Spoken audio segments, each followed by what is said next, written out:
Network کے ساتھیوں السلام علیکم ورحمۃ اللہ۔ امید کرتی ہوں آپ سب خیریت سے ہوں گے۔ دعا ہے کہ اللہ تعالیٰ آپ سب کو اپنے حفظ و امان میں رکھے۔ معزز سامعین و حاضرین، ڈیجیٹل ایجوکیشن نیٹورک کی جانب سے میں ہوں سمن۔ معزز سامعین و حاضرین، آپ لوگوں کے لیے ربیع الاول کے حوالے سے خوبصورت سا تحفہ لے کر حاضر خدمت ہوں۔ تحفے کا نام ہے صبح بہارا۔ اس کے مصنف ہیں مولانا محمد الیاس عطار قادری رضوی۔ الحمدللہ رب العالمین والصلاة والسلام علی سید المرسلین، اما بعد، فاعوذ باللہ من الشیطان الرجیم، بسم اللہ الرحمن الرحیم۔ یا رب، جو کوئی اس رسالے صبح بہارا کے 37 صفحات پڑھ یا سن لے، جشن ولادت کے صدقے اسے مرتے وقت اپنے پیارے پیارے آخری نبی مکی مدنی محمد صلی اللہ علیہ وآلہ وسلم کا دیدار نصیب فرما، آمین۔ قبل اس کے کہ میں صبح بہارا رسالے کا پارٹ 2 شروع کروں، آپ لوگوں سے گزارش ہے کہ اگر آپ نے ہمارے YouTube channel digital education network کو ابھی تک سبسکرائب نہیں کیا تو فوراً سے پہلے سبسکرائب کریں اور ساتھ ہی لگے بیل آئیکن کو بھی پریس کیجیے۔ نہ صرف خود سبسکرائب کریں بلکہ اپنی فیملی فرینڈز سے بھی ضرور سبسکرائب کروائیں اور ساتھ ساتھ شیئر بھی کریں تاکہ آپ سب کو اور ان سب کو ہماری آنے والی انفارمیٹیو ویڈیو سب سے پہلے مل سکے۔ آئیے چلتے ہیں رسالے کی طرف۔ میلاد اور مسلمان۔ حضرت شیخ عبدالحق محدث دہلوی رحمۃ اللہ علیہ اس روایت کے تعلق سے فرماتے ہیں، اس حکایت میں میلاد شریف منانے والوں کے لیے بڑی دلیل ہے، جو تاجدار رسالت صلی اللہ علیہ وآلہ وسلم کی شب ولادت میں خوشیاں مناتے اور مال خرچ کرتے ہیں، یعنی ابو لہب جو کہ کافر تھا، جب وہ تاجدار نبوت صلی اللہ علیہ وآلہ وسلم کی ولادت کی خبر پا کر خوش ہونے اور اپنی لونڈی سویبہ کو دودھ پلانے کی خاطر آزاد کرنے پر بدلہ دیا گیا، تو اس مسلمان کا کیا حال ہوگا جو محبت و خوشی سے بھرا ہوا ہے اور مال خرچ کر رہا ہے، لیکن یہ ضروری ہے کہ محفل میلاد شریف آلات موسیقی وغیرہ سے پاک ہو۔ جشن ولادت کی دھوم مچائیے۔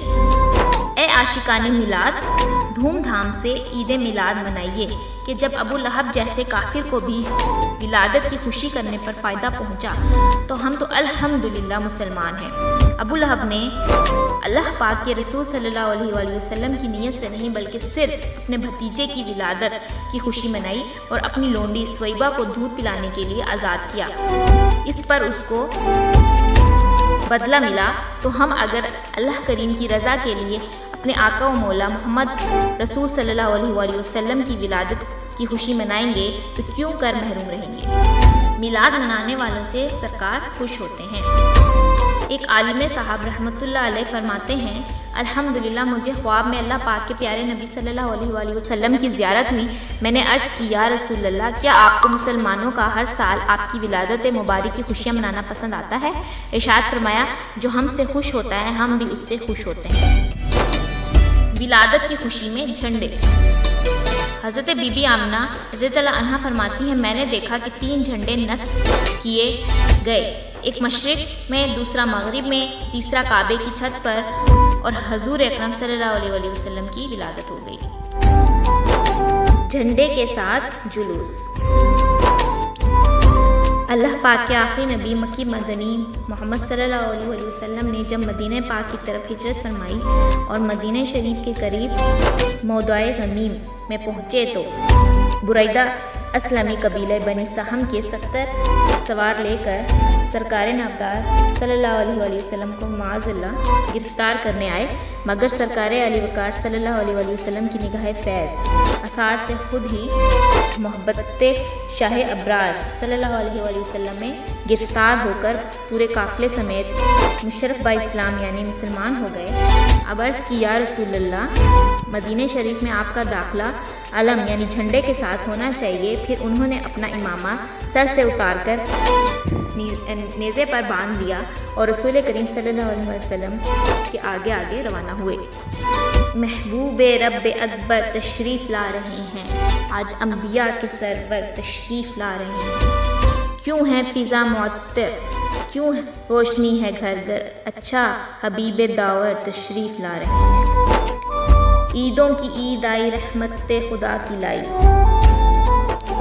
جود و سخا کے پیکر تشریف لا رہے ہیں۔ حوریں لگی ترانے، نعتوں کے گنگنانے، حور و ملک کے افسر تشریف لا رہے ہیں۔ عالم میں جو ہیں یکتا بے مثل ہیں جو آقا، وہ آمنہ تیرے گھر تشریف لا رہے ہیں۔ عطار اب خوشی سے پھولا نہیں سکتا، دنیا میں اس کے سرور تشریف لا رہے ہیں۔ صلو علی الحبیب صلی اللہ علیہ محمد۔ جشن ولادت منانے والا خاندان۔ مدینہ شریف میں ابراہیم نام کا ایک شخص مدنی آقا صلی اللہ علیہ وآلہ وسلم کا دیوانہ رہا کرتا تھا۔ ہمیشہ حلال روزی کماتا اور اپنی آمدنی کا آدھا حصہ جشن ولادت منانے کے لیے الگ سے جمع کرتا۔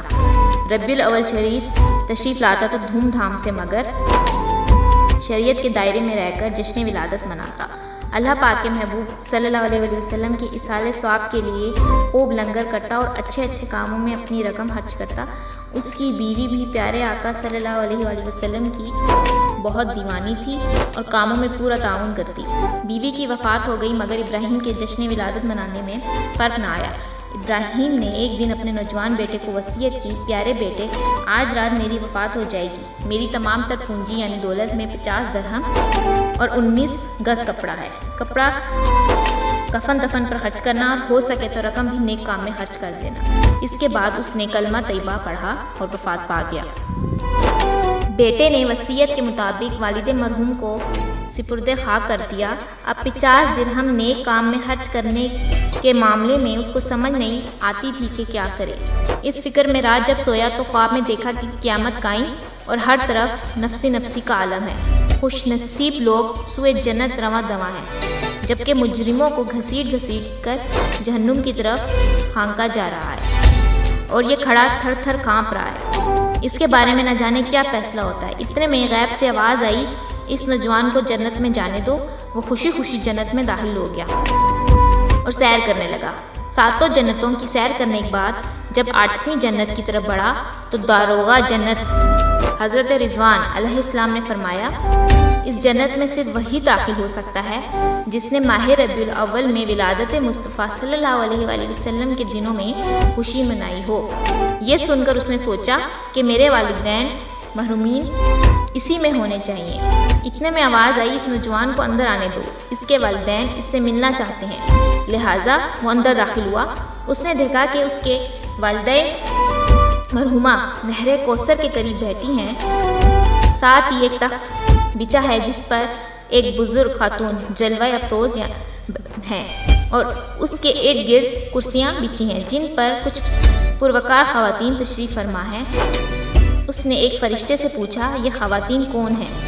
اس نے بتایا، تخت پر شہزادی کونین حضرت بی بی فاطمہ زہرا رضی اللہ عنہا ہیں اور کرسیوں پر Khadija Al Kubra, Aisha Siddiqa, Bibi Maryam, Bibi Asiya, Bibi Sarah, Bibi Hajra, Bibi Rabia اور بی بی زبیدہ رضی اللہ عنہا ہیں۔ اسے بہت خوشی ہوئی۔ مزید آگے بڑھا تو کیا دیکھتا ہے کہ ایک بہت ہی عظیم تخت بچھا ہے اور اس پر مکی مدنی محمد مصطفیٰ صلی اللہ علیہ وآلہ وسلم اپنا چاند سا چہرہ چمکاتے رونق افروز ہیں۔ ارد گرد 4 کرسیاں بچھی ہوئی ہیں، ان پر خلفائے راشدین تشریف فرما ہیں۔ سیدھی طرف سونے کی کرسیوں پر انبیاء کرام علیہ السلام تشریف فرما اور بائیں جانب شہداء کرام جلوہ فرما ہیں۔ اتنے میں اس کے والد مرحوم ابراہیم بھی اللہ پاک کے پیارے حبیب صلی اللہ علیہ وآلہ وسلم کے قریب ہی جھرمٹ میں نظر آ گئے۔ والد صاحب نے اپنے بیٹے کو سینے سے لگا لیا۔ وہ بہت خوش ہوا اور سوال کیا، ابو جان، آپ کو یہ عالی شان رتبہ کیوں کر حاصل ہوا؟ جواب دیا، الحمدللہ، یہ جشن ولادت منانے کا بدلہ ہے۔ اس کے بعد اس نوجوان کی آنکھ کھل گئی۔ صبح ہوتے ہی اس نے اپنا مکان کم قیمت میں ہی بیچ دیا اور والد مرحوم کے بچے ہوئے 50 درہم کے ساتھ اپنی ساری رقم ملا کر کھانے کا انتظام کیا اور علماء کی دعوت کی۔ اس کا دل دنیا سے اچاٹ ہو چکا تھا، چنانچہ مسجد میں عبادت اور اسی کی خدمت میں مشغول رہنے لگا اور اپنی زندگی کے باقی بچے ہوئے 30 سال اسی طرح گزار دیے۔ بعد وفات اس کو کسی نے خواب میں دیکھ کر پوچھا، کیا گزری؟ بولا، مجھے جشن ولادت منانے کی برکت سے جنت میں اپنے والد مرحوم کے پاس پہنچا دیا گیا ہے۔ اللہ رب العزت کی ان پر رحمت ہو اور ان کے صدقے ہماری بے حساب مغفرت ہو، آمین۔ صلو علی الحبیب صلی اللہ علیہ محمد۔ معزز سامعین و حاضرین، یہاں پہ پارٹ 2 ختم ہوتا ہے۔ اب انشاءاللہ نیکسٹ پارٹ میں آپ سب سے ملاقات ہوگی۔ تب تک کے لیے مجھے اپنے دعاؤں میں یاد رکھیے گا۔